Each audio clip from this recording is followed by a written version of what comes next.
Advocate Shri Padmanabhan, മുഖ്യമന്ത്രി തനിക്ക് അച്ഛനെ പോലെയാണ് എന്ന് പറഞ്ഞ അൻവർ 2 മണിക്കൂറോളം നീണ്ട വാർത്താസമ്മേളനത്തിൽ ഈ സോക്കോൾഡ് അച്ഛനെ തള്ളിപ്പറയുകയും വെല്ലുവിളിക്കുകയും മാത്രമല്ല, വലിച്ച് നിലത്തിട്ട് ചവിട്ടി അരച്ചിരിക്കുകയാണ്.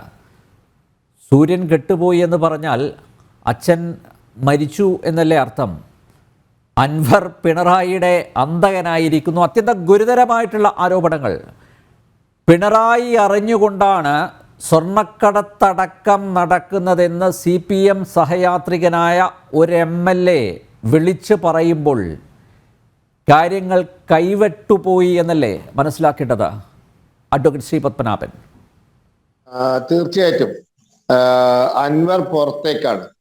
അൻവറിന് ഇനി ഇടതു മുന്നണിയിൽ സ്ഥാനമുണ്ട് എന്ന് നമുക്കാർക്കും വിശ്വസിക്കാൻ പറ്റില്ല. അങ്ങൊരു പുറത്തേക്കാണ് പോകുന്നത്. ഇപ്പൊ ഞാൻ ഇതുമായി ബന്ധപ്പെട്ടിട്ട് മലപ്പുറം ജില്ലയിലെ BJPയുടെ ചില നേതാക്കന്മാരുമായി ബന്ധപ്പെട്ട് ചില അന്വേഷണങ്ങൾ നടത്തി. കാരണം 2-3 ദിവസം മുന്നെയാണ് അൻവർ ഇനി പരസ്യ പ്രസ്താവന ഇല്ല എന്ന് പറഞ്ഞ് ഒരു ഫേസ്ബുക്ക് പോസ്റ്റ് ഇട്ടത്. ഞാനന്ന് മനോരമയിൽ ചർച്ചയിൽ പങ്കെടുത്തോണ്ടിരിക്കുമ്പോഴാണ് ആ ഫേസ്ബുക്ക് പോസ്റ്റ് 8:35 വരുന്നത്. ആ സമയത്ത് ഞങ്ങളൊക്കെ ചർച്ചയിൽ ഞാൻ പങ്കെടുത്ത് ഇതാ ഇനിയും ഇത് തുടരും, ഇവര് പരസ്പരം ചളിവാരി എറിയുമെന്ന് പറഞ്ഞുകൊണ്ടിരിക്കുകയാണ് ആ ഫേസ്ബുക്ക് പോസ്റ്റ് വരുന്നത്. അപ്പോ ഇടതു മുന്നണിയുടെ CPMന്റെ പ്രതിനിധി അരുൺകുമാർ കണ്ടോ, BJP പ്രതിനിധിയൊക്കെ സ്വപ്നമൊക്കെ മലപ്പൊടിക്കാരന്റെ സ്വപ്നമായി, കണ്ടോ യഥാർത്ഥ കമ്മ്യൂണിസ്റ്റുകാരൻ അങ്ങനെയാണ്, പാർട്ടി പറഞ്ഞാൽ കേൾക്കും, കണ്ടോ എന്ന് പറഞ്ഞ് അവര് വലിയ വർത്തമാനം പറഞ്ഞിരുന്നു. പക്ഷെ ഇപ്പോ ഒരു 2 ദിവസം ആകുമ്പോഴേക്കും അൻവർ വീണ്ടും അതിന്റെ പത്രസമ്മേളനം നടത്തി. ഇന്നലെ ഫേസ്ബുക്ക് പോസ്റ്റ് ഇട്ടു. അതിനു മുമ്പ് പരസ്യമായി ട്രാൻസ്പോർട്ട് വകുപ്പ് മന്ത്രിയെ ഇരുത്തിക്കൊണ്ട് വിമർശിച്ചു. അപ്പൊ അയാൾ പുറത്തേക്കാണ്. അയാൾ പുറത്തേക്കുള്ള വഴി തുറന്നു വെച്ചിരിക്കുകയാണ്. അയാൾ ഇനി ഇടതു മുന്നണിയിൽ ഉണ്ടാവും എന്ന് എനിക്ക് തോന്നുന്നില്ല. പിന്നെ ഇതുമായി ബന്ധപ്പെട്ട് ഞാൻ അവരെ മലപ്പുറം ജില്ലയിൽ അന്വേഷിച്ചപ്പോൾ അവര് പറയുന്ന ഒരു കാര്യം, ഈ സ്വർണ്ണ കള്ളക്കടത്തുകാർ എയർപോർട്ടിന്റെ പുറത്ത് ഈ സംഗതി എത്തിക്കുന്നു.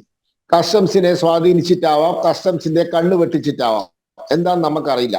അവർ പുറത്തെത്തിയ ശേഷം അവരെ പോലീസ് അറസ്റ്റ് ചെയ്യുന്നു. അങ്ങനെ അറസ്റ്റ് ചെയ്യുന്നതാണ് അൻവറിന്റെ ഒരു പ്രശ്നം. വേറൊരു പ്രശ്നം മരമുറിയാണ്. വേറൊരു പ്രശ്നം, അദ്ദേഹത്തിന്റെ തന്നെ പ്രോപ്പർട്ടിയിൽ നിന്നും 2500 കിലോ തൂക്കമുള്ള വയറുകൾ നഷ്ടപ്പെട്ടു. അതിൽ പോലീസ് ഇതുവരെ ഒരു നടപടി എടുത്തിട്ടില്ല. പിന്നെ ഒരു കൊലപാതകം, പിന്നെ മണ്ണടിക്കാൻ സമ്മതിക്കുന്നില്ല, ലൈഫ് പദ്ധതി, ഇതൊക്കെയാണ് പ്രശ്നം. പക്ഷെ അയാളുടെ ഏറ്റവും വലിയ പ്രശ്നം ഈ സ്വർണ്ണക്കള്ളക്കടത്തുകാരെ അവർ എയർപോർട്ടിനുള്ളിൽ നിന്നും രക്ഷപ്പെട്ട് പുറത്തു വരുമ്പോൾ പോലീസ് പിടിക്കുന്നു എന്നുള്ളതാണ്.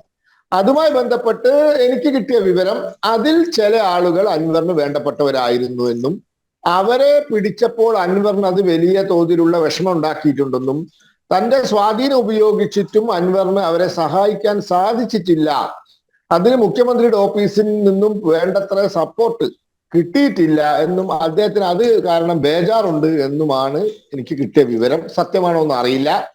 ഏതായാലും അൻവർ എന്താ പറയാ മുറിവേറ്റിട്ടുണ്ട്. അൻവറിന് വലിയ നഷ്ടം സംഭവിച്ചിട്ടുണ്ട് ഇടതു മുന്നണിയിൽ. അയാൾ വിചാരിച്ച കാര്യങ്ങളൊന്നും നടന്നിട്ടില്ല.